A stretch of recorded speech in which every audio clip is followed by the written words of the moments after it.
He only meant to keep an Admiral safe for one night, but by morning she woke, in his clothes, in his house, with no memory of how she got there, and one frightened phone call nearly cost a retired Navy SEAL his son, his honor, and the dog who had never left his side. Before we begin, let us know in the comments where you're watching from, and if this story touches your heart, please subscribe. Fog rolled in from Port Townsend Bay like pale wool dragged across the water, softening the street lamps and turning the windows of the old Maritime Hall into squares of gold. Inside, the Navy League fundraiser had the polished warmth of money trying to look humble. Brass buttons shone, wine glasses rang. Men who had once ordered storms to move around them laughed too loudly beneath framed photographs of ships. Owen Miller checked his watch for the third time in 12 minutes. 6:44. He had promised Noah he would be in the front row at St. Anne's by 7:45, close enough for his son to find him before the first note. Not near the back, not standing by the door. Front row. Noah had made him repeat it over oatmeal that morning, while Bishop lay under the table with one sable paw on Owen's boot, as if the dog were notarizing the promise. Owen did not make many promises. That was the problem with surviving too much. A man learned to leave room for the worst. He learned to say, maybe, if I can, we will see.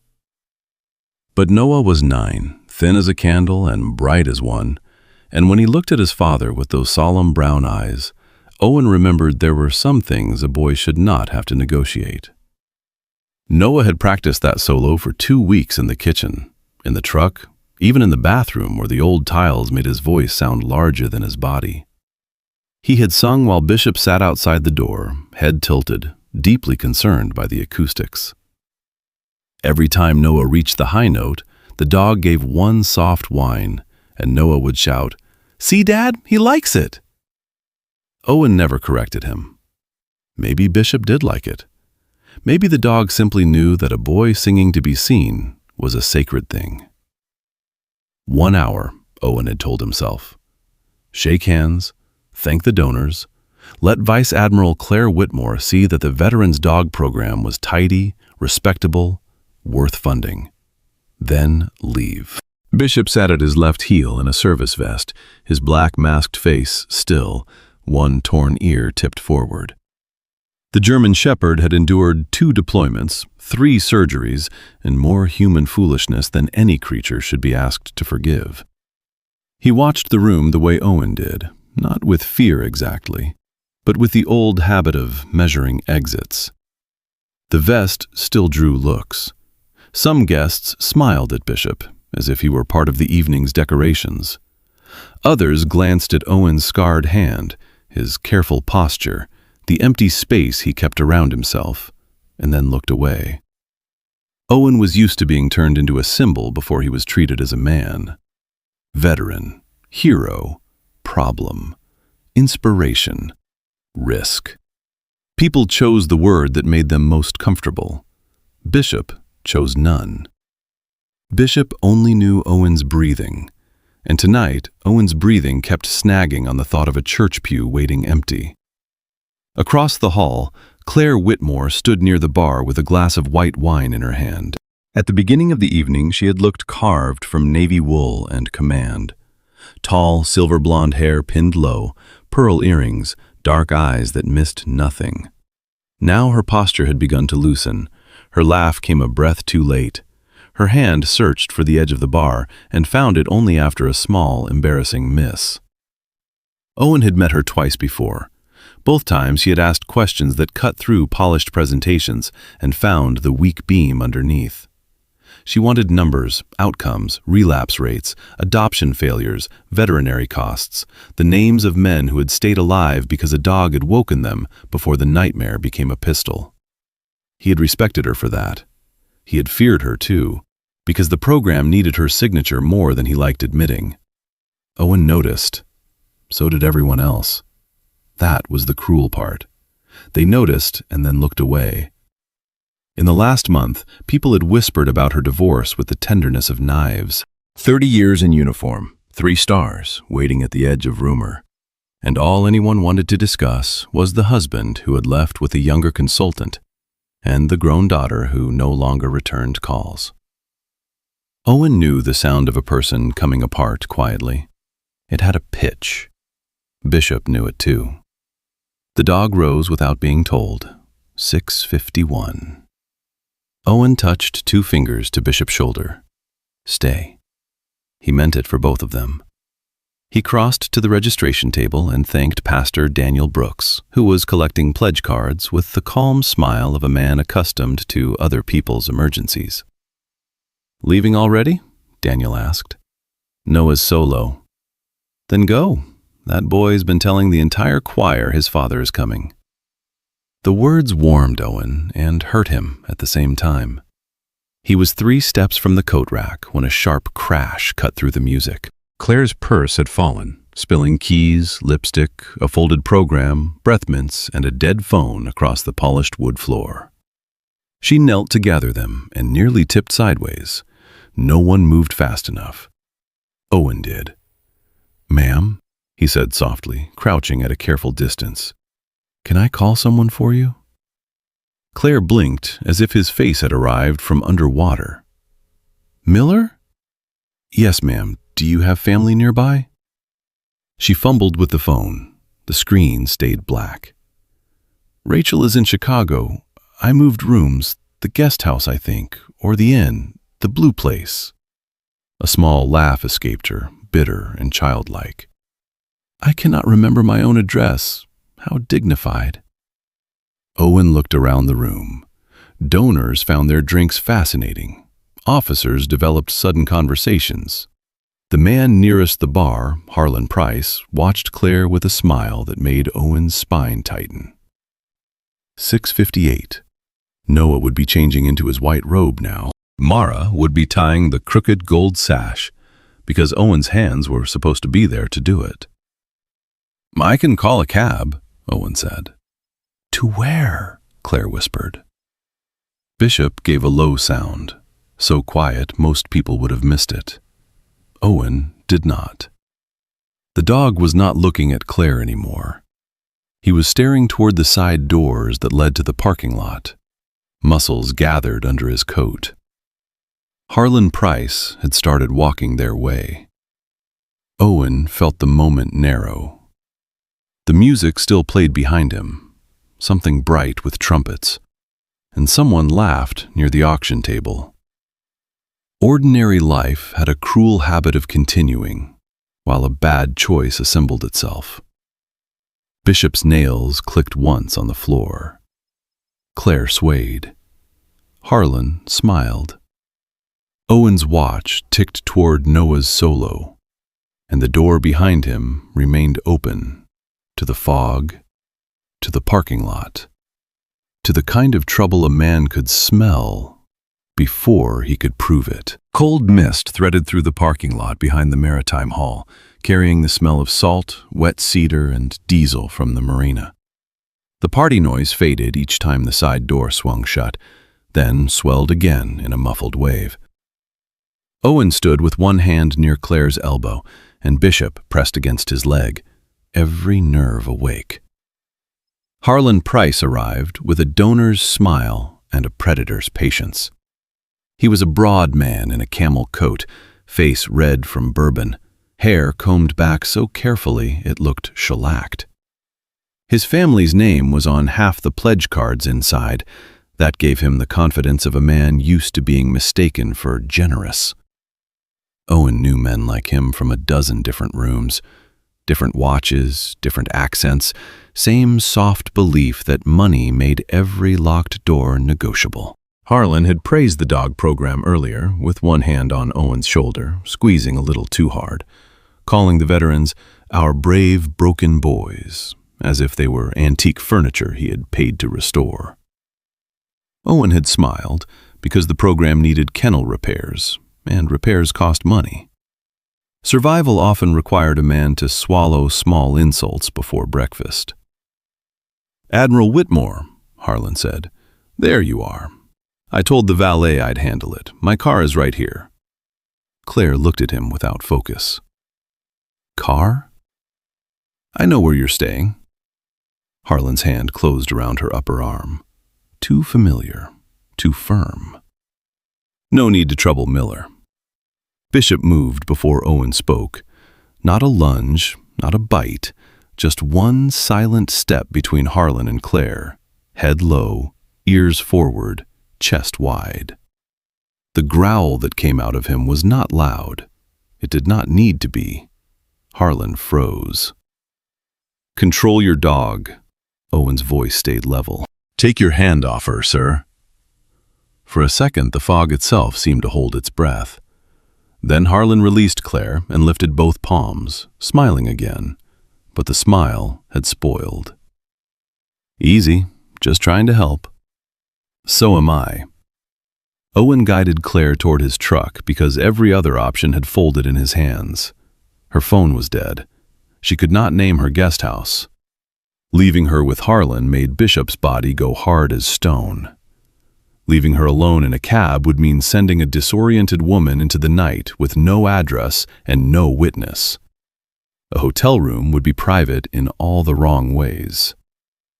His own home was worse for him, but safer for her. That was the terrible math. Before opening the passenger door, Owen called Mara Jensen. She answered on the second ring with a clatter of dishes in the background.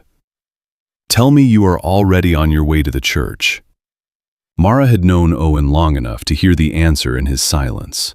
She had watched Noah when Owen had appointments at the VA, when migraines folded him in half, when thunder made Bishop pace and Owen pretend not to shake.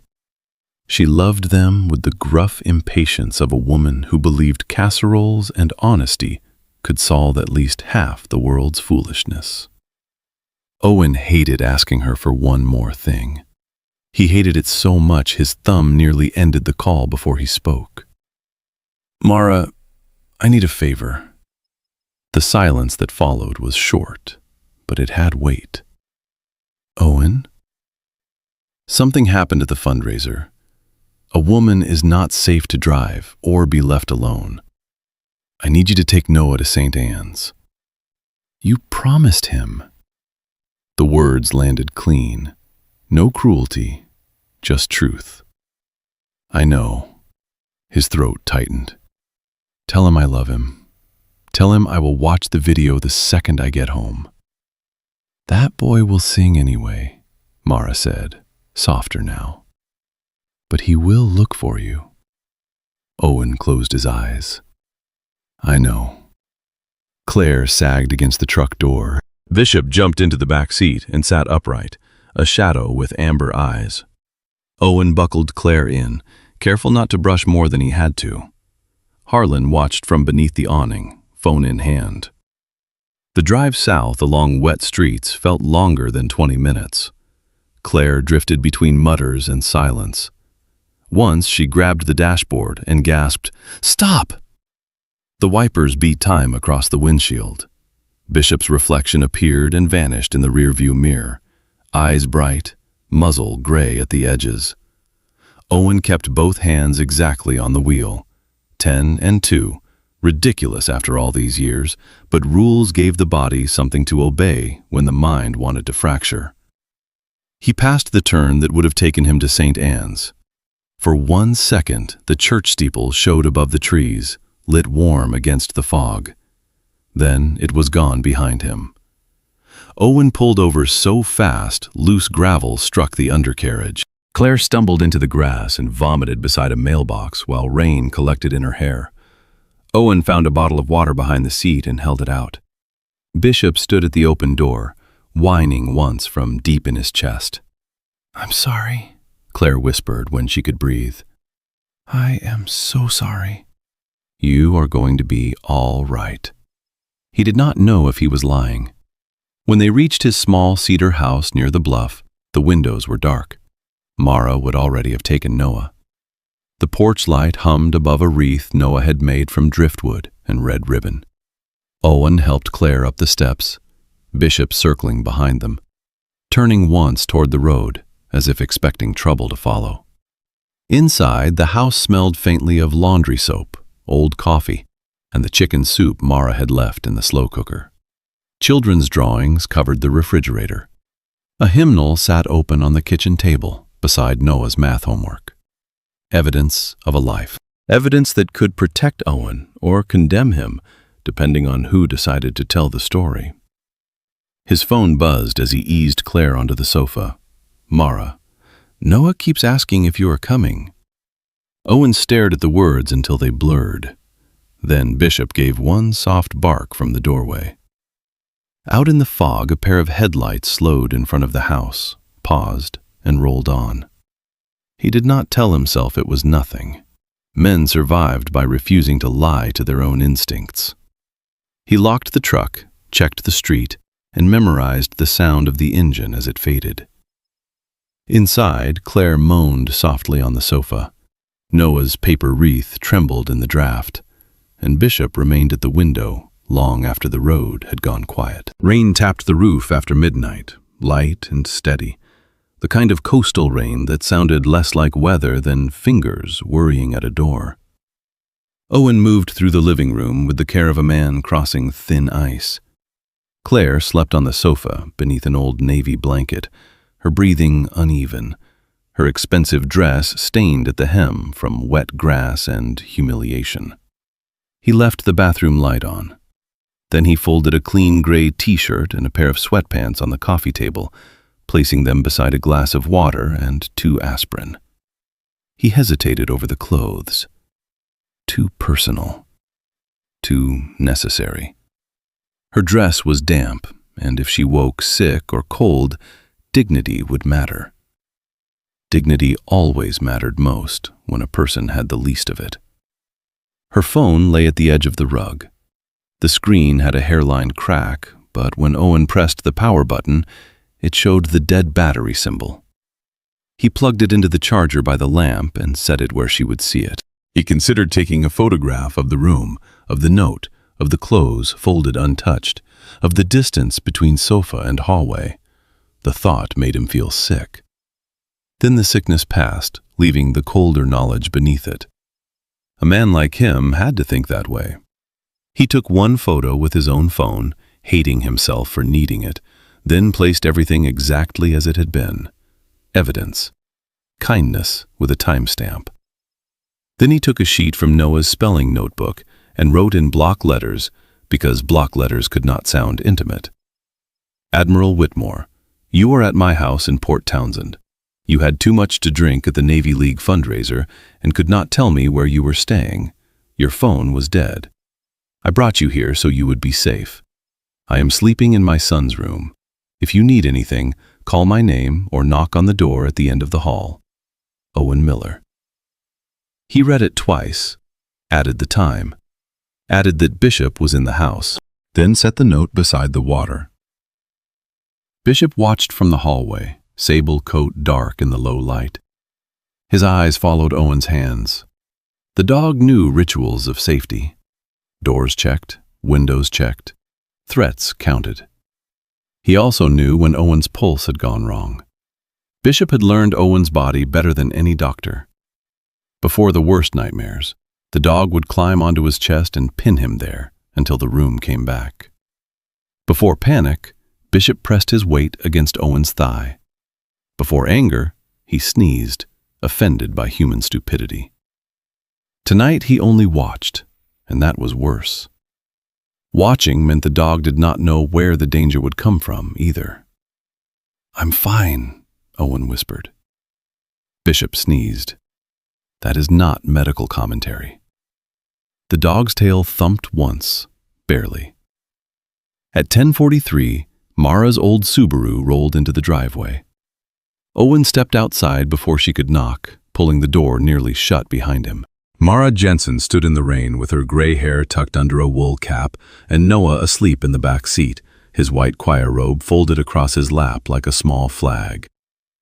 He sang beautifully, she said. Owen nodded. There was no safe place in him for that sentence. I recorded it. Pastor Daniel did too. Everyone clapped. Thank you. Mara studied his face. She had been an emergency room nurse for 35 years. She could read a man trying not to bleed. "Is the woman safe?" "Yes." "Are you?" He looked toward the house. "Ask me tomorrow." Together they carried Noah inside. The boy woke as Owen lifted him, arms curling around his father's neck by old instinct. "Daddy?" "I'm here, bud." "You missed it." 3 words, no accusation. That made them heavier. Noah's cheek was warm against his neck. The boy smelled like church candles, rain, and the peppermint Mara kept in her purse. Owen wanted to explain, to tell him about duty, danger, a woman who had no one willing to help her, a man in a camel coat, a dog who knew trouble. But explanations could become excuses if offered too quickly, so he held his son and let the disappointment remain real. "I know. I'm sorry." Noah's eyes drifted toward the sofa as they passed the living room. Claire was a shadow under the blanket. Bishop had placed himself between her and the hallway, not threatening, just present. "Who's that lady?" "Someone from the fundraiser. She got sick and needed a safe place to rest." Noah considered this through sleep. "Bishop watching her?" "Yes." "Then she's safe." Owen carried him to bed, helped him out of his shoes, and tucked him under the quilt with the faded sailboats. The thin blanket Owen kept for himself went on the floor beside the bed. He did not want to sleep in the hallway where Claire might wake and be frightened by a man nearby. He did not want to sleep in his own room either. Every choice had edges. Noah reached down and found his father's hand. "Mara said she got the video." "I will watch it in the morning." "Promise?" Owen looked at the ceiling where glow-in-the-dark stars had begun to fade. "Promise." Bishop came in once, touched his nose to Noah's blanket, then returned to his post. Owen did not sleep. He listened to the rain, to Noah's breathing, to Claire shifting once in the living room. At 5:58, the sky turned gray beyond the curtains. At 6:11, floorboards creaked. At 6:13, Claire's phone chimed alive. Owen rose silently and reached the hall just as he heard her raw whisper. "Rachel, I woke up in a man's house." His first thought was not anger. It was Noah's toothbrush in the bathroom beside Claire's ruined lipstick on the sink. It was Bishop's service vest hanging by the door. It was the photograph of Sam Reeves on the mantel, another dead man who had once trusted the truth to arrive in time. Owen stood in the thin blue light of morning and understood that the night had not ended. It had only changed uniforms. Morning came without mercy, gray and wet over Port Townsend, with gulls crying somewhere beyond the bluff, and the house still smelling of raincoats and cold coffee. Owen stood in the hallway, one hand against the wall, listening as Vice Admiral Claire Whitmore tried to understand where she was. "Rachel, listen to me." Her voice shook so badly it barely sounded like command. "I do not know. I woke up on a sofa. I am wearing clothes that are not mine." Owen's stomach went hollow. Bishop rose from the rug and looked at him. The dog did not growl. That would have been easier. He only watched, ears forward, as if waiting for the next order. Claire's breathing hitched. "His name is Owen Miller. He works with the Veterans Dog Program. Former SEAL. Yes, under the Foundation review. I do not remember leaving the hall. I do not remember coming here." The voice on the other end rose, thin and sharp through the phone speaker. Owen could not catch every word, but he caught enough. "Stay there. Do not shower. Do not let him touch anything. I can call someone. I can call the police." Police. One word could empty a life. It could arrive with lights on the wet windows and a knock loud enough to wake the neighbors. It could put Owen on his own porch in bare feet, answering questions while Claire cried and Noah watched from the hall. It could make every careful habit of the night look like planning. The note, the clothes, the charged phone. Even the blanket could be turned in a stranger's mouth until mercy sounded like guilt. Owen had learned that in rooms where rank mattered more than truth, and later in civilian offices where people smiled while deciding whether a veteran was stable enough to trust. He imagined a patrol car outside his house, neighbors at curtains, Noah standing barefoot in the hallway. He imagined headlines that never bothered to correct themselves. Retired SEAL, drunk Admiral, private home, child present, military dog. The truth would arrive late, if it arrived at all.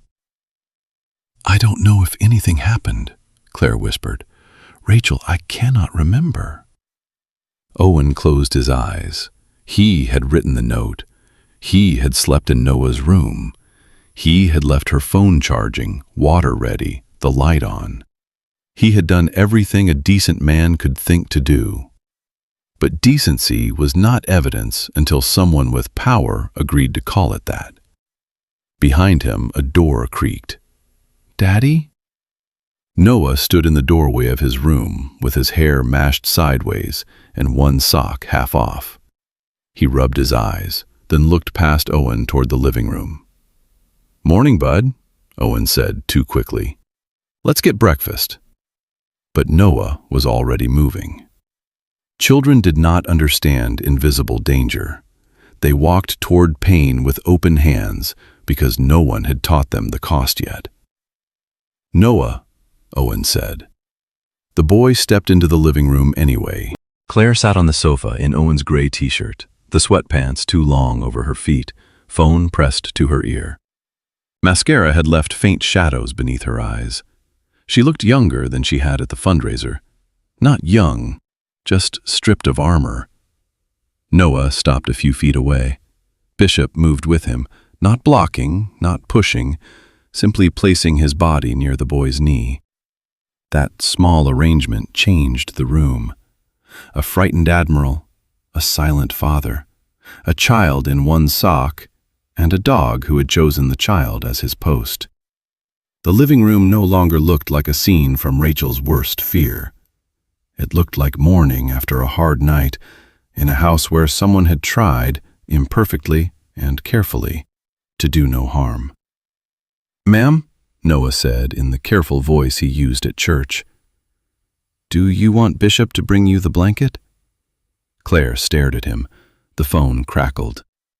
"Claire? Who is that? Claire, answer me!" Noah pointed toward the floor where the navy blanket had slipped down. He knows the blanket command, but sometimes he brings a shoe too. He gets creative. Bishop sneezed again, offended. For one strange second, in the middle of fear, Owen almost laughed. It died before it reached his throat. Claire lowered the phone a little. Her eyes moved from Noah to Bishop, from Bishop to the refrigerator covered with drawings, to the hymnal on the kitchen table, to the note beside the water glass. She saw the spelling words on the paper. She saw her own name in Owen's square handwriting.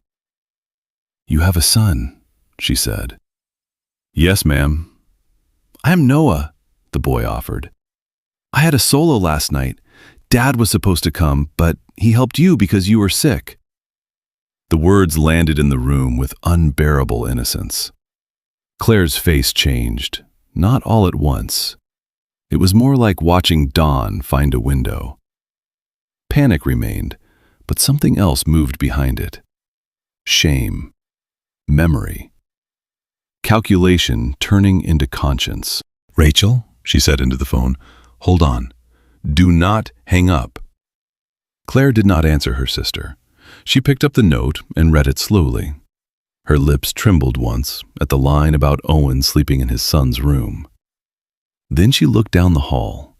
From where she sat, she could see the thin blanket spread on Noah's floor. Owen waited. He did not step closer. He kept his hands visible at his sides, hating that he knew to do that in his own house. Claire ended the call. The silence afterward was enormous. "Commander Miller," she said, voice hoarse, "Owen is fine. I need you to tell me the truth. I will." Her fingers tightened around the note. "Did anything happen last night that I did not consent to?" Noah looked confused. Owen wished, with a sudden physical ache, that his son were anywhere else. "No," Owen said. The word was quiet, but it did not bend. "Nothing happened. You were drunk and disoriented. Your phone was dead. You could not tell me where you were staying. A donor tried to take you to his car, and Bishop reacted badly to him. I brought you here because it was the safest option I had. I left you clothes because your dress was wet and stained. I wrote that note. I charged your phone. I slept in Noah's room." Claire looked at Bishop. Bishop looked back. "That's everything?" she asked. "That's everything." Her mouth opened, but no words came. Then Noah, still holding the edge of his pajama shirt, whispered, "Did my dad do something wrong?"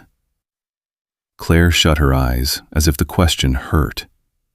When she opened them, the phone in her hand lit again. Rachel calling back. Claire stared at the screen as if it were a weapon she had almost fired in the dark. Owen could hear Noah breathing beside him.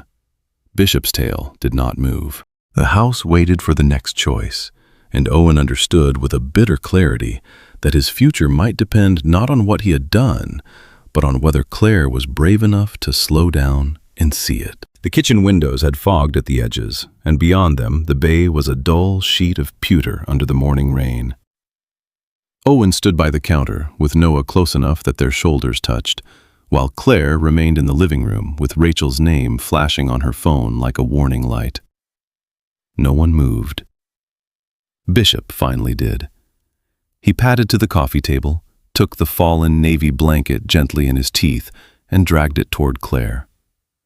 Halfway there, he stepped on one end and nearly pulled himself off balance. Noah gave a tiny laugh before clapping a hand over his mouth. Claire looked at the dog, then at the blanket, and something in her face broke open. "He really does bring it," she whispered. "Sometimes," Noah said. "Sometimes he brings Dad's boot and acts proud." Bishop released the blanket at Claire's feet and sat. His torn ear tipped sideways. His expression, if a dog could be said to have one, was sternly professional. Claire answered Rachel before the call could stop. "I am here." Rachel's voice was loud enough now that Owen heard every word. "Claire, do not let him talk you out of anything. I am calling local police." "No," Claire said. "You are confused." "I was confused. I am not now." She looked again at the note. Owen watched her eyes move across the room. The drawings of fishing boats Noah had taped to the wall. The photograph of Owen in dress whites holding a baby who had once fit in one arm. The choir robe folded over a chair because Noah had fallen asleep before hanging it up. The small blue Bible Mara had given him after his mother's funeral. A house could tell the truth if someone allowed it to speak. "Nothing happened to me," Claire said. "Nothing except that a man helped me when everyone else looked away." Rachel did not soften. "You do not know that. I know enough to stop you from ruining him before I have remembered myself." Owen looked down. His hands were shaking, not from cold. Noah noticed and slipped his small fingers into his father's palm. The gesture nearly undid him. Claire listened to Rachel for another minute, then said, "I will call you back in 10 minutes. If you call anyone before then, I will consider it a betrayal." She ended the call and placed the phone on the table as if it were hot. "I owe you an apology," she said. "You woke up scared," Owen replied. "That explains the panic. It does not excuse the damage I nearly caused." Owen had no answer. There were truths a person could not politely soften. Noah leaned against him. "Can we have cereal?" Breakfast, of course.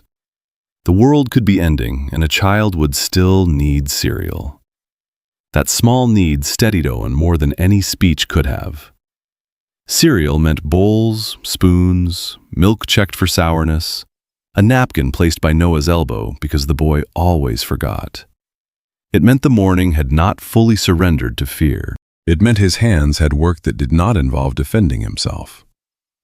Bishop followed the cereal box with grave interest, as if national security might depend on fallen cornflakes. Owen poured cornflakes into a bowl, grateful for the ordinary sound. Claire watched him move around the kitchen, watched Bishop follow Noah with his eyes, watched the life she had almost interrupted with one terrified sentence. When Owen set the bowl in front of Noah, she stood unsteadily. "May I see where you slept?" Owen hesitated. There it was again, the question beneath the question. Claire was not asking because she doubted him exactly. She was asking because memory had holes, and fear filled holes with monsters. Owen wanted to say no, to keep one small private space untouched by the night's humiliation. But truth sometimes needed a doorway opened, so he stepped aside. "Please," she said, "I need to see it." He walked her down the hall, but stayed outside Noah's room. Claire looked in at the thin blanket on the floor, the pillow dented from Owen's head, the glow stars fading on the ceiling. On the nightstand sat a framed photo of Owen, Noah, and Bishop at the beach, all three wind-blown and squinting into sunlight. Claire covered her mouth. "I am sorry," she said again, but this time it was barely sound. Back in the kitchen, Noah had climbed onto his chair with the serious dignity of a choir boy who had survived great disappointment. "Mara recorded my solo," he said. "Do you want to see it, ma'am?" "Noah," Owen murmured. "What? She missed it too." Claire gave a wet little laugh. "I would like that very much." Owen took out his phone. The video Mara had sent waited unopened. He had not been brave enough to watch it alone. Now his thumb hovered over the screen, while Bishop pressed his head against Owen's knee. The video began, shaky and bright. St. Anne's sanctuary glowed with candles. Noah stood in the front row, wearing a white robe and a gold sash that had already slipped crooked. When his solo came, his voice was thin at first, then stronger, clear, sweet enough to make the room hold still. Near the end, Noah looked straight into Mara's phone and smiled. "Dad," the boy in the video said, breaking the rhythm of the song. "If Bishop made you help somebody, I understand. But you still owe me pancakes." The congregation laughed softly. Pastor Daniel's shoulders shook. Mara whispered, "Keep singing, sweetheart." Noah did, beaming like heaven had opened just for him. Owen lowered the phone. His cheeks were wet. Claire stood perfectly still. "If I had made that call 2 minutes ago," she said, "what would have happened to you?" Owen looked at Noah, then at Bishop, then out the window where the rain kept falling as if nothing in the world had changed. "Everything," he said. "It could have cost me everything." Claire did not answer right away. The word everything had changed the air. To her, it had always meant career, reputation, command. To Owen, it meant a boy's backpack by the door, a dog license on the kitchen hook, a mortgage paid late but paid, the right to tuck his son in without someone official deciding he was too damaged to be trusted. She looked at the cereal bowl, the damp church robe, the dog hair on the rug, and understood that his life was not small because it was modest. It was enormous because it was loved. By mid-morning, the rain had thinned to a silver mist, and the cedar trees behind Owen's house dripped steadily onto the porch roof. Claire sat at the kitchen table, wrapped in the navy blanket, both hands around a mug of coffee she had not touched. Noah ate cereal in small, thoughtful bites, glancing between the adults with the solemn curiosity of a child, learning that grown-ups could be frightened too. Owen stood near the sink because sitting felt impossible. Bishop lay under the table with his body stretched across Owen's boots and Noah's sneakers at the same time. A bridge of fur and bone. "Everything," Claire repeated. Owen nodded once. "Your job?" "Yes." "The program?" "Probably." "Your son?" He looked at her then. People ask different questions when a former SEAL is accused of losing control. They ask about violence, PTSD, weapons in the house, whether a child is safe.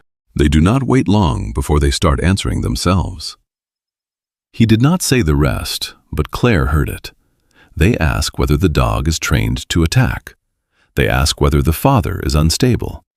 They ask why a man who knows danger did not avoid it. They ask everything, except why everyone else left a woman alone beside the bar. Owen had spent years trying to become so careful that no one could turn him into a headline. Last night, he had chosen care over caution, and the bill had come before breakfast. Claire's face tightened. "I would have told the truth once I understood." Maybe, but the first story is the one people remember. Noah's spoon stopped halfway to his mouth. "Would somebody take me away?" Owen crossed the kitchen in 2 steps and knelt beside him. "No, I would never let that happen."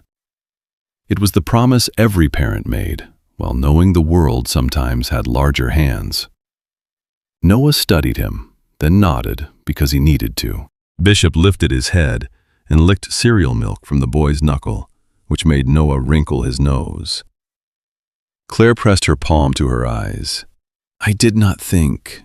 I woke up and panicked. I saw the clothes, the room, the blank places in my memory. Rachel is a lawyer. My sister hears danger before she hears anything else." "She loves you," Owen said.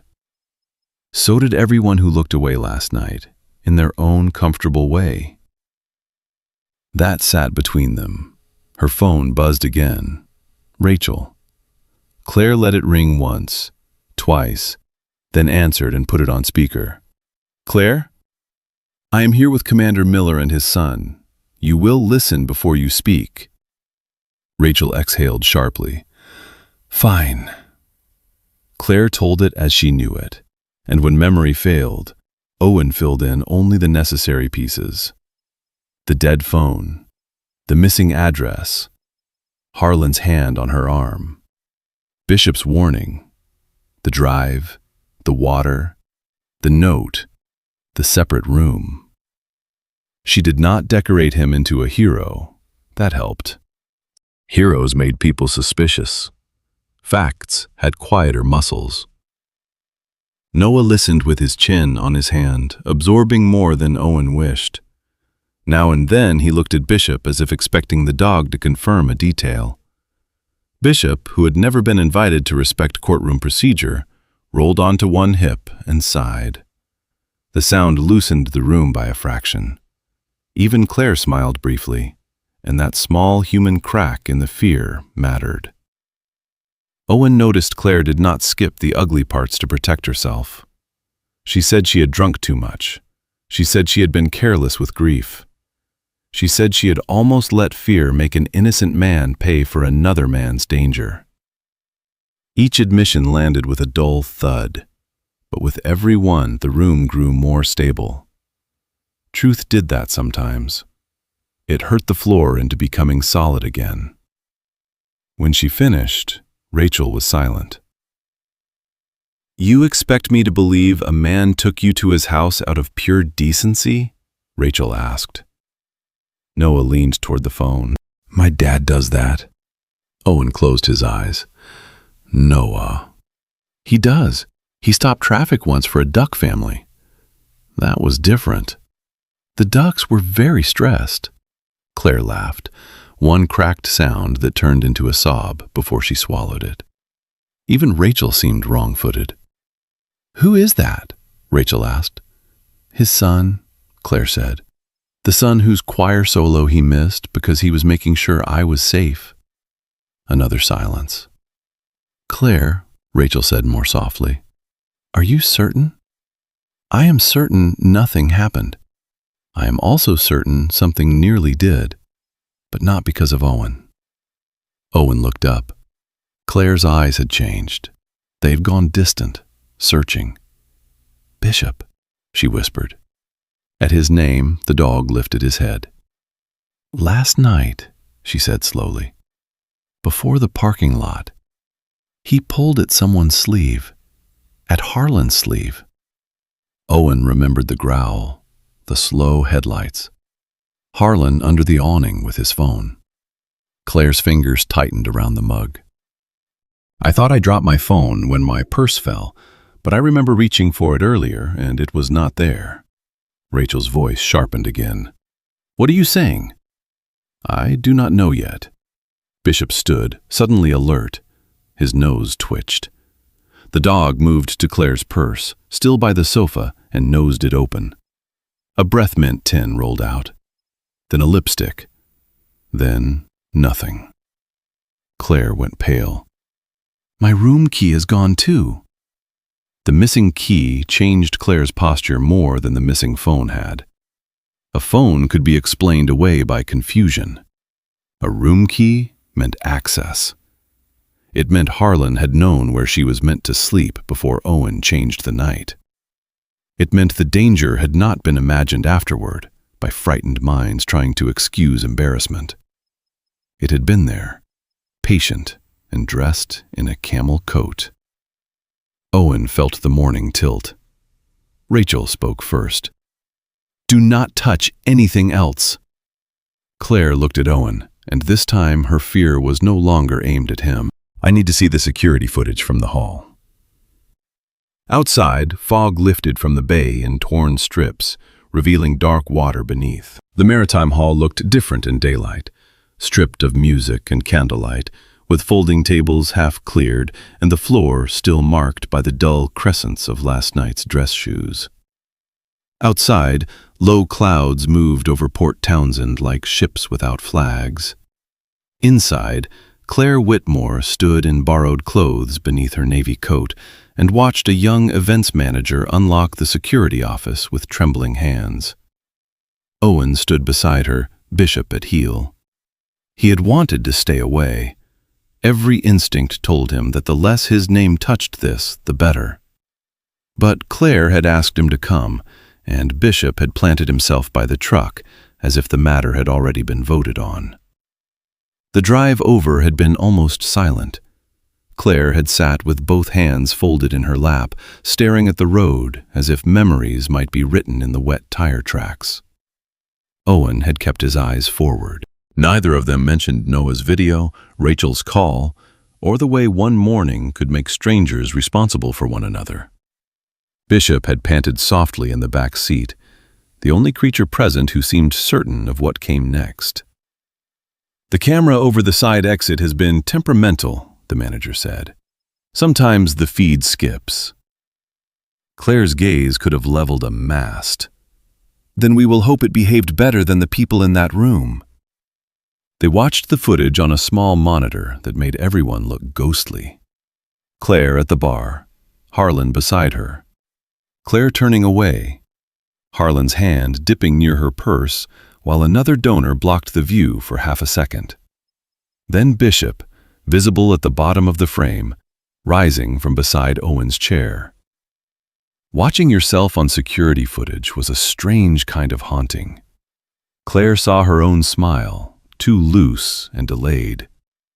Owen saw himself checking his watch, guilt already waiting before the crisis had a name. The manager saw how many people noticed Claire's decline and chose the elegant cowardice of distance. No one in the little room said that part aloud.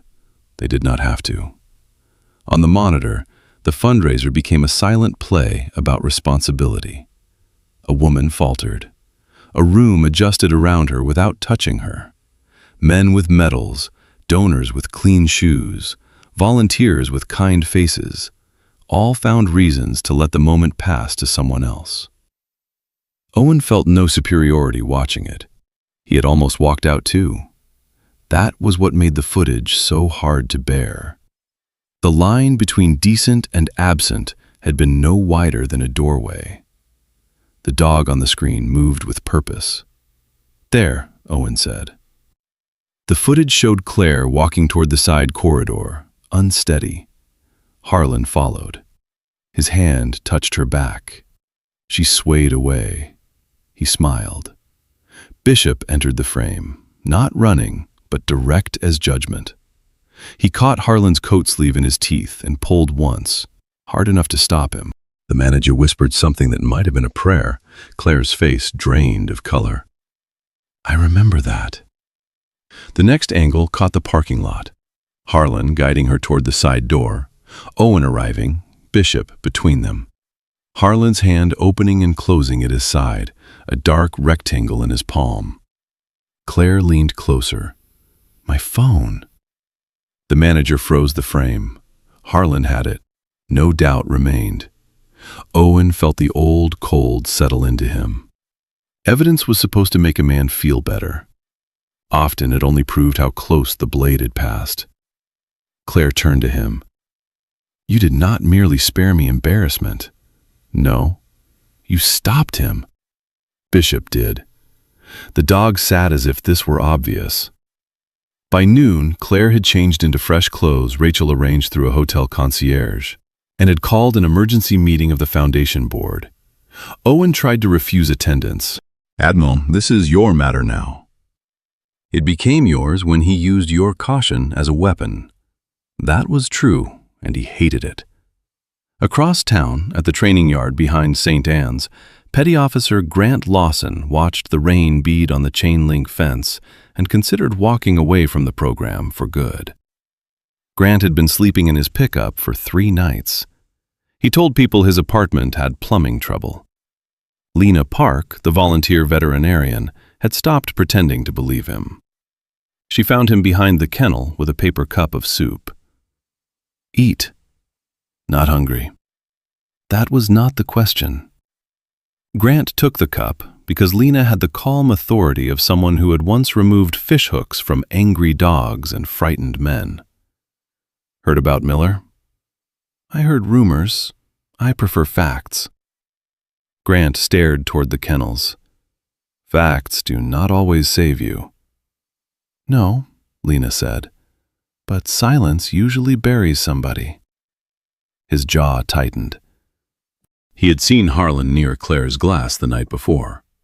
He had told himself a rich donor slipping something into a drink was too ugly to be true, too dangerous to say aloud, too likely to cost a broke veteran the last program willing to take him.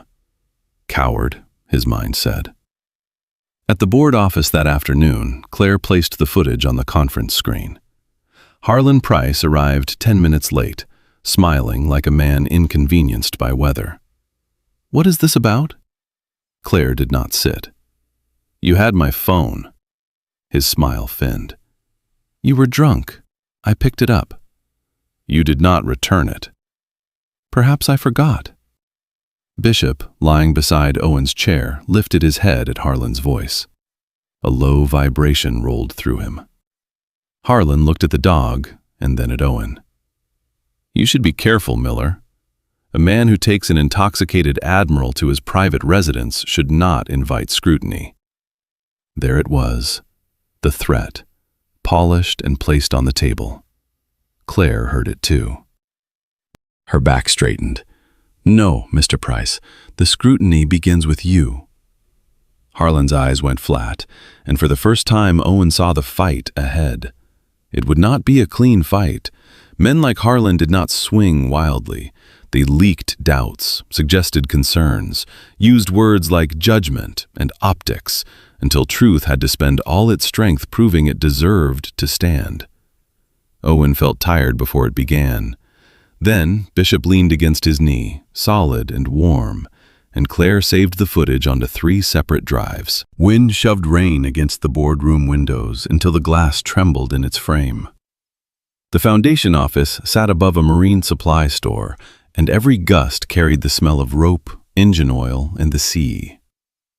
Around the long table, donors and committee members watched the frozen security footage with the discomfort of people discovering that politeness had been used as camouflage. Harlan Price took off his coat slowly. "This is absurd." He said it with the polished disbelief of a man who had escaped consequences often enough to treat them as a breach of etiquette. His cufflinks flashed when he folded his hands, a small thing, but Owen noticed. He noticed everything now. The way Harlan chose the chair nearest the door, the way 2 board members avoided Claire's eyes, the way Bishop's nose lifted once, catching the same cologne and stale bourbon from the night before. "Is it?" Claire asked. "You were intoxicated. You misplaced your phone." Miller inserted himself. "Now everyone is rewriting the evening to make him look noble." Owen said nothing. That was a skill. Silence could be armor if a man held it correctly.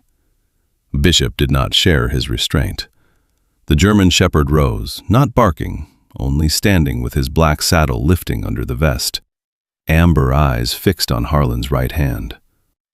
Harlan looked down and tucked that hand into his pocket. Claire noticed. "You will step away from all Foundation activity while this is reviewed," she said. Harlan laughed once. "Reviewed by whom? Your sister? Your pet veteran? The dog?" "By council and the board." "Then review this." Harlan leaned forward. A retired SEAL with documented combat trauma took a drunk female officer to his home overnight. She woke in his clothes. A child was present. A military dog was present. "If you push me, Admiral, that version travels faster than yours." The room went still. Owen heard Noah's voice from the video. "If Bishop made you help somebody, I understand."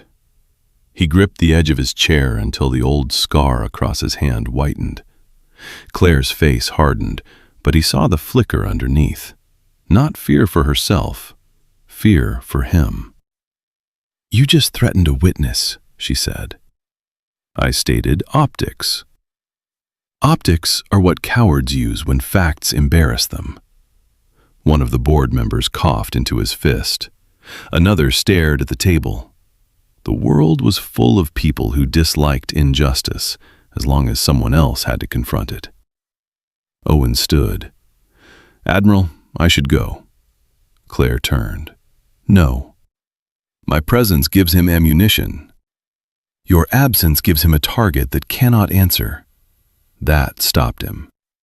Harlan smiled as if he had won a small point. Bishop moved 2 inches forward. Owen touched the dog's collar. "Easy." At the training yard, Grant Lawson watched Lena coax a nervous rescue shepherd named Maple through a tunnel made of blue plastic barrels. Maple balked halfway, paws splayed, ears flat. Grant recognized the expression. The dog did not fear the tunnel. She feared being trapped where she could not see the exit. Grant knew that fear intimately. He had lived inside it since leaving the Navy, carrying duffel bags from one temporary room to another, promising himself each setback was only for a week. A week became a season. A season became sleeping in the truck with his boots on. The dog program had given him mornings with a schedule, afternoons with purpose, and evenings where exhaustion came honestly. Losing it felt like losing the last address where his name still meant something. Lena never asked the questions other people asked first. She did not ask why Grant had no apartment, why his hands shook after loud noises, why he checked exits in the grocery store. She asked whether he had eaten, whether Maple's limp looked worse, whether he could hold a leash steady for 5 minutes longer. Small questions. Survivable questions. Sometimes that was how a person was pulled back from the edge, not by a sermon, but by being trusted with one useful task. "Back up," Grant called, despite himself. "Let her choose the first step again."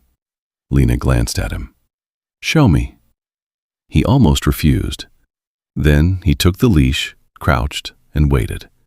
No pulling, no command barked like a punishment, just patience. Maple sniffed the tunnel, sneezed, then stepped inside. 2 minutes later, she came out the other end, tail low but wagging. Lena smiled. You are good at this. Dogs are easier than people. Only because dogs forgive faster. Grant looked away. Maybe they shouldn't. That evening, Harlan filed an anonymous complaint with the Foundation's Oversight Committee. It did not stay anonymous for long in a town where secrets traveled on ferry schedules. The wording was careful. Boundary violation, impaired senior officer, private residence, possible coercion, questions of judgment. By nightfall, Owen received the email placing him on temporary leave from the Veterans Dog Program pending review. The subject line was gentle, administrative pause. The body was worse because it was polite. It thanked him for cooperation, acknowledged the sensitivity of recent events, and reminded him not to contact program participants until the review concluded.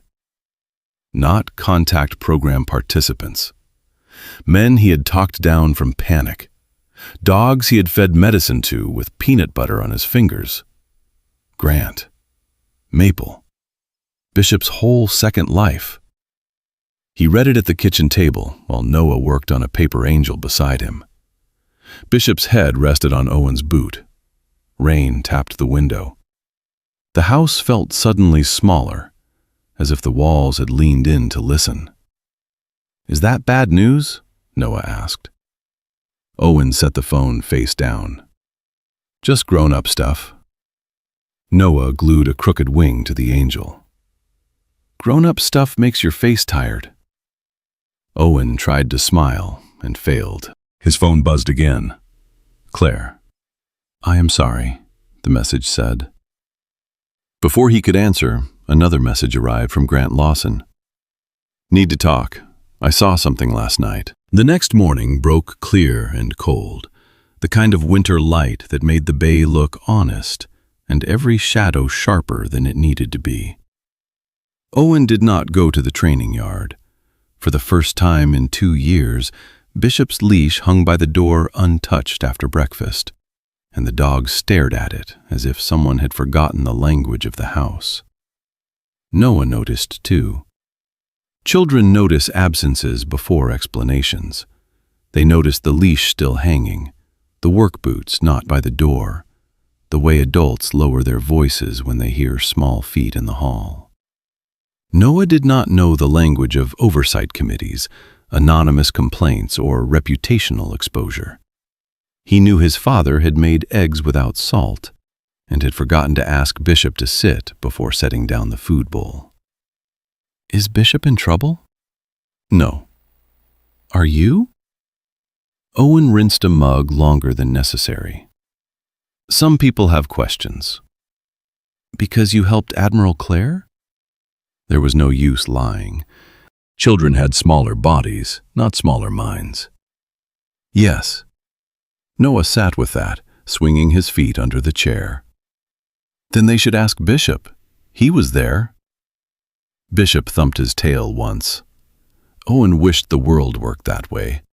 A dog looks, a dog knows, and everyone believes him. Claire came by at noon, not in uniform, but in a dark wool coat, her hair pinned loosely as if the morning had already taken something from her. Mara arrived 10 minutes later, with chicken soup and the expression of a woman prepared to fight a committee with a ladle if required. Pastor Daniel followed, carrying Noah's forgotten hymnal. The small kitchen filled with people Owen had never meant to need. Need embarrassed him. It always had. In the teams, need was hidden inside procedure. A man needed cover, extraction, a medic, ammunition. But nobody called it weakness, because the mission gave it another name. Civilian need felt naked. It looked like Mara opening cabinets without asking, Pastor Daniel putting a hand on the back of Noah's chair, Claire standing in his kitchen with guilt on her face, and no rank that could fix it. Pastor Daniel did not offer a speech. He simply set Noah's hymnal on the counter and asked whether Bishop preferred his bacon crisp or morally questionable. Noah laughed. Mara said dogs did not need bacon. Bishop sat with such immediate holiness that even Claire laughed under her breath. For 10 seconds, the kitchen belonged to ordinary foolishness, and Owen felt how badly he had needed that mercy. "I can fix this," Claire said. "You cannot control what people choose to believe." "No, but I can refuse to let the lie stand alone." Mara set soup on the stove with more force than necessary. "About time somebody said that in this town." Claire looked at her.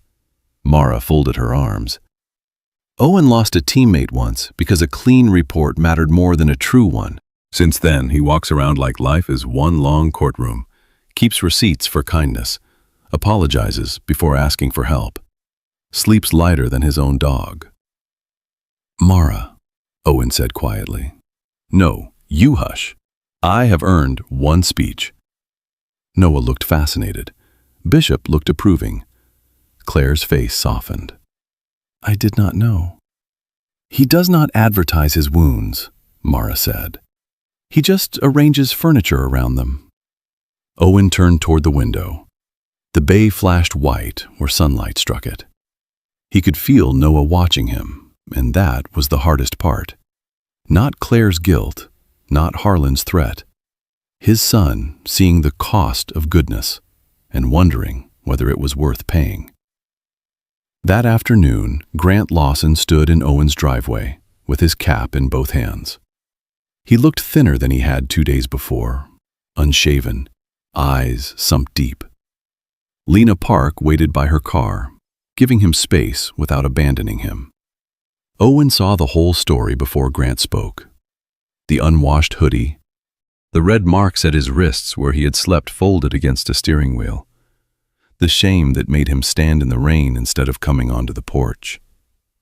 Bishop saw it too and stepped down the stairs, not rushing, just close enough to press his nose once against Grant's hand. Grant's face crumpled for half a second before he rebuilt it. "I saw Harlan near her drink," Grant said before Owen could invite him inside. "Before she got bad. He had something in his hand. I told myself it could be anything." Owen did not move. "Then I saw him take her phone. I should have said something. I did not." "Why?" Grant swallowed. "Because he funds half the program. Because I am broke. Because men like him make calls and men like me disappear from payroll. Because I was a coward."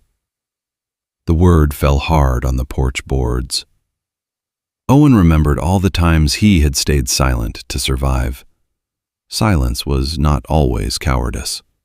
Sometimes it was a tourniquet. Sometimes it saved the body and poisoned the soul. "Will you tell the board?" Grant nodded, but his hands shook. "If I do not think I get to keep looking those dogs in the eye." Lena stepped closer. "He will not go alone." "Neither will I," Owen almost said. The words stopped behind his teeth. He had spent years teaching men and dogs to move as teams, then tried to face his own danger like a punishment he deserved.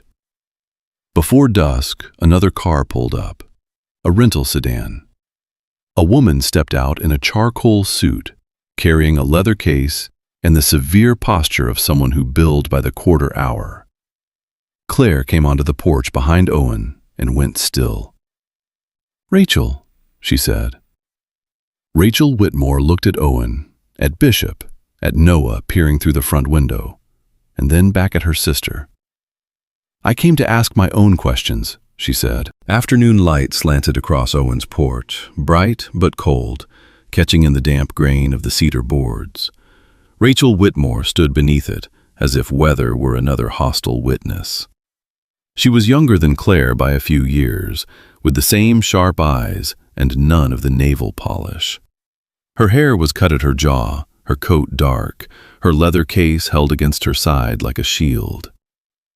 "I am not here to accuse you," Rachel told Owen. Bishop gave a low huff. Rachel looked at the dog. "Does he object?" "He prefers precise language," Owen said. For the first time, the corner of Rachel's mouth moved. Not a smile, the possibility of one. They sat at the kitchen table because Owen refused to make this feel like an interrogation in his own living room. Noah colored angels at the counter, while Mara pretended to sort sheet music near the doorway. Claire stood by the window, arms folded tight. Bishop lay under the table with his head on Noah's shoe. Rachel asked questions for almost an hour. What time did Owen leave the hall? Why did he not call police or medical services? Why bring Claire home instead of to an emergency room? Why provide clothes? Why charge her phone? Why not wake a neighbor as a witness immediately? Each question had teeth, but not all teeth were meant to bite. Some tested whether a thing was real. Owen found himself respecting her despite the exhaustion. Rachel did not flatter him. She did not soothe Claire. She pressed on every weak board in the story until it either held or cracked. That was love in her language, he realized. Not warmth first, protection first. If she had nearly harmed him with that instinct, she was now using the same instinct to build a wall around the truth. When Rachel paused, Owen could hear the refrigerator hum and Noah's crayon scratching paper. He realized this was the sound he had been defending without naming it. Not reputation as a polished thing. Reputation as the right to keep hearing these ordinary sounds in peace. A child drawing, a dog breathing, rain in the gutter. A life no headline had the right to steal. Owen answered plainly, including the answers that made him look imperfect. I should have called Mara sooner. I should have asked Pastor Daniel to follow me. I should have thought like a man building a legal record, not like a man trying to get a sick person out of danger. Rachel wrote nothing down. But you did think of the note. Because I knew she might wake scared. And because you knew you might be blamed. Yes. The room quieted around that word. Noah looked up from his paper.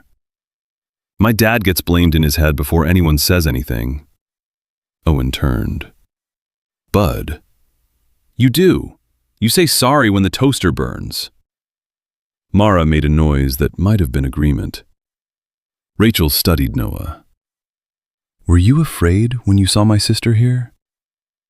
Noah thought about it. No. Bishop was calm. And Dad was sad, not scary. Sad? Because he missed my song. Noah looked down, rubbing blue crayon across an angel wing. But he does not leave people outside in the dark.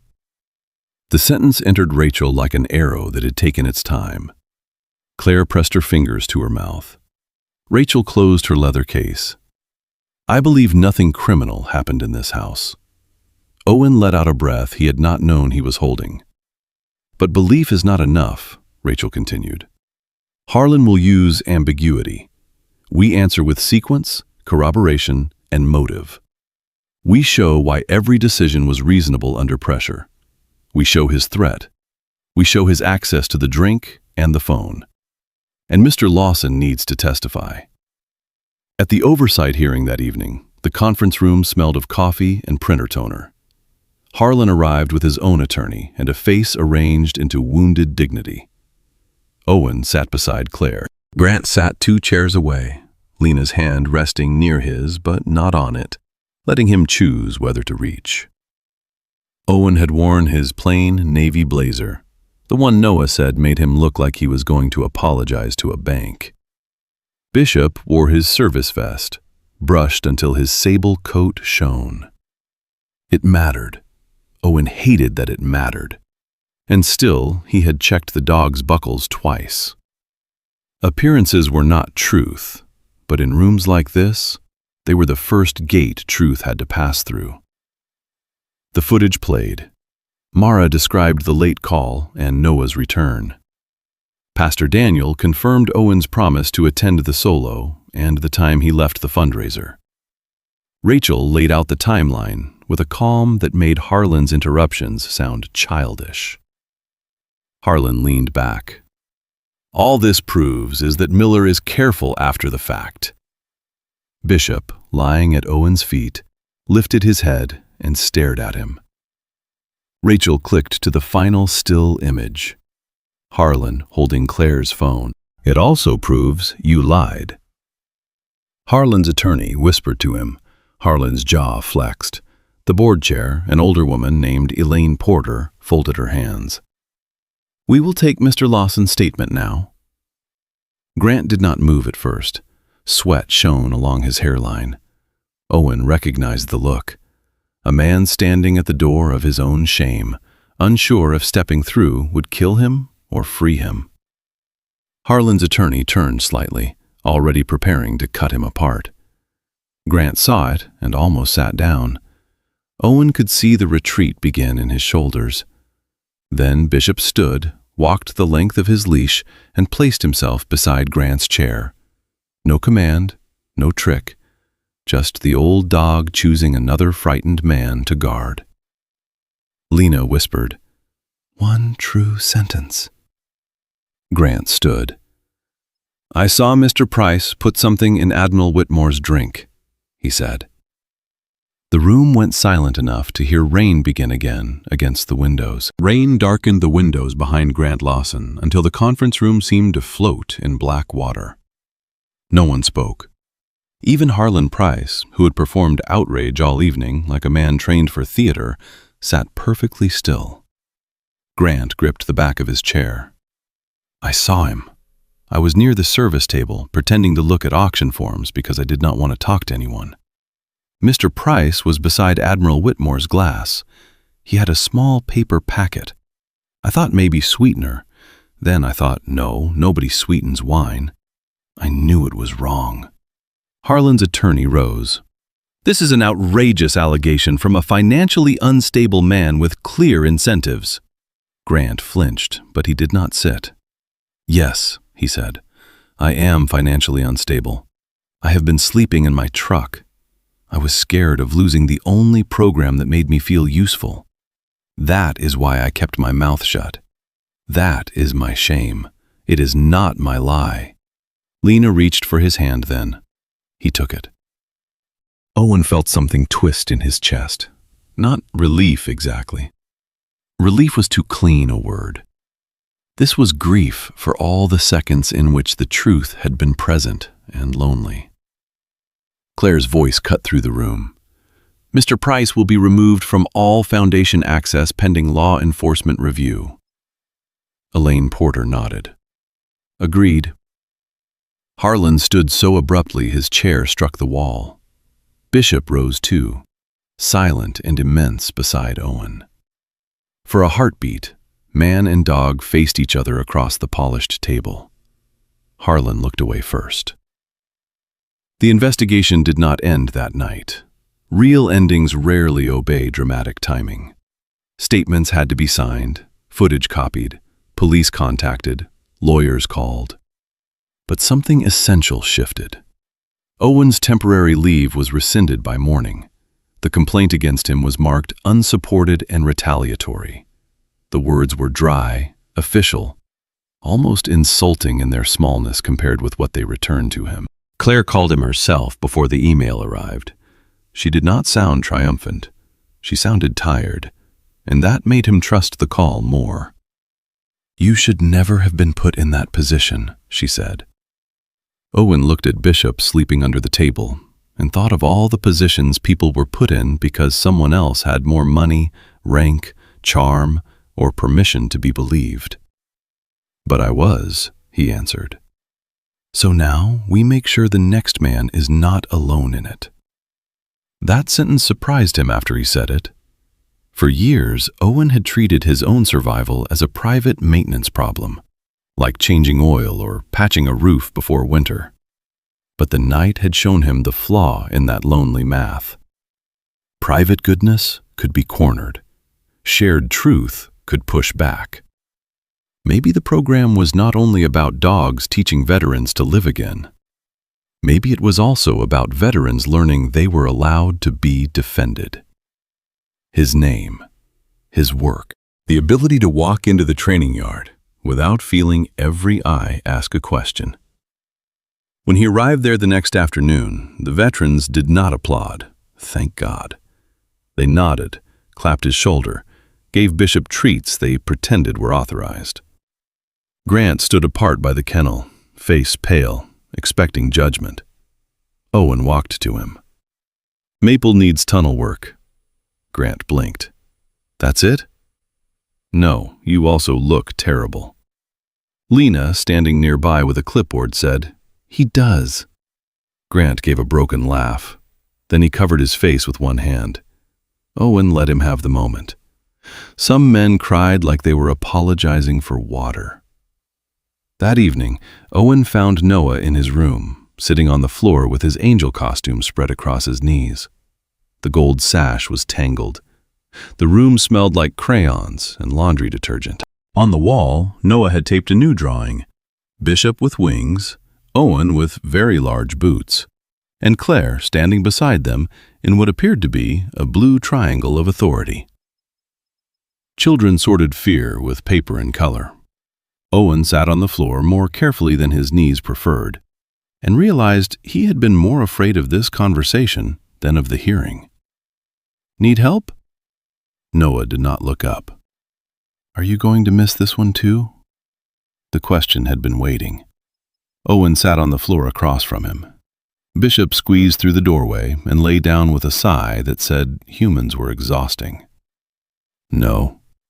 What if somebody needs help?" Owen took the sash and smoothed it between his fingers. "Then I will ask for help too. I should have done that last time. Helping someone does not mean I have to disappear from you." Noah's eye shone. "You disappeared." "I know. I was proud you helped her, but I was mad. You were allowed to be both." That seemed to surprise him. Owen tied the sash carefully. "I cannot promise nobody will ever need me at a bad time, but I can promise I will not make every hard choice alone. Mara, Pastor Daniel, Claire, even Rachel with her scary briefcase. We have people. I forgot that." Rachel is scary, professionally scary. Noah considered this, then leaned forward into his father's chest. Owen wrapped both arms around him and held on. Bishop crawled closer and placed his head across both their knees, because the dog did not believe in partial comfort.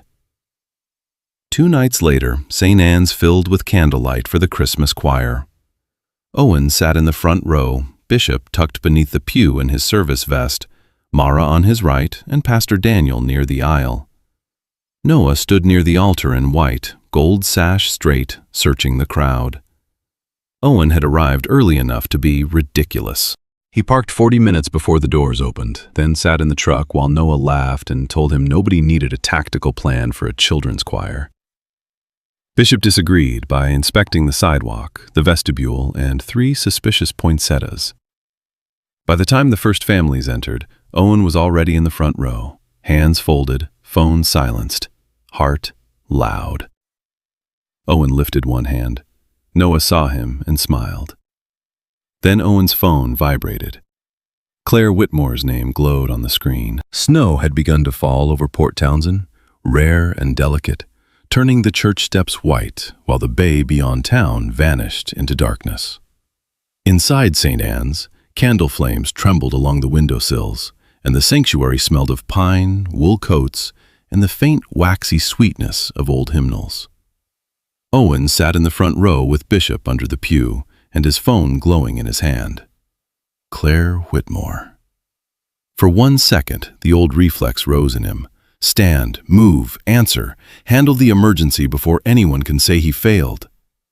Noah stood near the altar in his angel robe, eyes on his father, smile beginning to falter. Owen looked at Bishop. The dog looked back, then placed one heavy paw on Owen's boot. Stay. Owen handed the phone to Mara. If it is truly urgent, take it outside and wave. Mara accepted it with a small nod. About time, Noah's smile returned. The piano began, thin notes at first, then fuller as the congregation settled. Noah took one breath, the kind Owen had taught him to take before a hard thing, slow through the nose, steady out. Then he sang. His voice rose clear into the rafters, small but brave, carrying words about light coming into a tired world. Owen felt each note move through him, not like a wound opening, like one being washed. Bishop sighed beneath the pew and rested his head on Owen's foot. Around them, people listened. Claire stood quietly at the back of the church beside Rachel, both women having slipped in after the first hymn. Grant and Lena sat near the side aisle, with Maple curled under their bench, wearing a red ribbon she kept trying to chew. Noah did not break the song this time. He did not need to send a message to a missing father. Owen was there.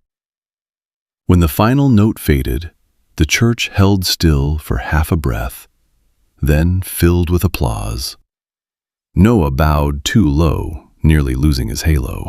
Bishop gave one soft bark which made the children laugh, and Pastor Daniel pretend not to. Afterward, in the fellowship hall, Claire approached Noah first. She had come in uniform, not to command the room, but to honor it. She knelt so her eyes were level with his. Noah, I owe you an apology. Your father missed your first solo because of me. Noah shifted, embarrassed. He helped you. He did, but you paid part of the cost, and I am sorry.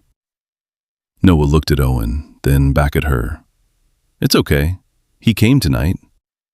Claire smiled. Yes, he did. Rachel joined them with Owen's phone. Not an emergency, she said.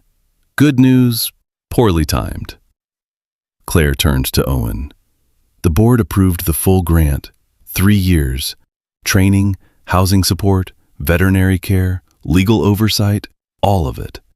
They also approved naming the scholarship fund after Lieutenant Sam Reeves.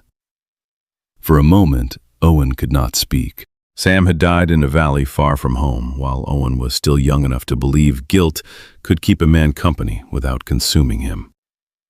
To hear his name in a church basement, among coffee urns and children eating cookies, felt impossible. Thank you, Owen said. You earned it. He shook his head. A lot of people did. That was the truer sentence, and it did not frighten him as much as it once would have. In the months that followed, the program grew. Grant stayed and became the patient heart of the rescue track. Lena kept pretending she was only there for the dogs, though nobody believed her after she and Grant began sharing coffee every morning. Rachel created a volunteer legal clinic for veterans who had learned, as Owen had, that truth sometimes needed paperwork. Claire rebuilt her life in quieter ways, starting with one honest letter to her daughter, and no wine in rooms where grief felt too loud. Harlan faced charges, and, worse for a man like him, public truth. His name came off plaques, his calls went unanswered. The town did not become perfect. No town does. But it became harder, at least for a while, to look away. Owen still woke some nights, with his heart running ahead of him. Bishop still climbed onto the bed during storms, despite being forbidden with great official seriousness. Noah still demanded pancakes whenever his father owed him emotional damages, which, according to Noah, was often. But Owen changed in one important way. He stopped mistaking invisibility for safety. He let Mara help. He let Pastor Daniel sit with him when old memories came. He let Claire be grateful without trying to shrink the deed into nothing. And when someone needed him, he still went. But he no longer went alone, if alone would cost his son the sight of him. One spring evening, Owen and Noah walked Bishop along the bluff above the bay. The sun lowered in a wash of amber over the water, and gulls wheeled like scraps of white paper in the wind. Noah slipped his hand into his father's. "Dad?" "Yeah, bud?" "Bishop knew, didn't he? About Admiral Clare. About that bad man." Owen looked down at the old dog trotting ahead, torn ear bouncing, tail high, carrying a stolen glove he had found somewhere and clearly had no intention of returning. "Yes," Owen said. "He knew." Noah smiled. "Good thing we listened to him." Bishop glanced back, as if this had been obvious all along. Owen laughed then, a real laugh, and the sound carried out over the water. For years he had lived as if one misunderstanding could erase him. Maybe it still could, in the wrong hands. But he had learned something stronger than fear. A good name was not built by hiding from danger. It was built in the open, held up by truth, by loyal friends, by a child who still believed his father would come, and by a dog who refused to let darkness have the final word. Sometimes doing the right thing does not feel simple. It can cost time, comfort, reputation, and peace of mind. Owen's story reminds us that goodness needs courage, but it also needs witnesses, wisdom, and community. God does not ask us to carry every hard choice alone. He places people near us, a neighbor with soup, a pastor with patience, a friend brave enough to tell the truth, a child whose love pulls us back to what matters. If this story touched your heart, remember to protect the good in others, and also let others protect the good in you. Forgiveness, truth, and mercy are strongest when they walk together. Comment Amen if you believe God still works through ordinary acts of kindness. Share this story with someone who needs hope today, and subscribe for more stories that warm the heart and strengthen the spirit. May God bless you, your family, and every quiet hero who chooses light when darkness would be easier.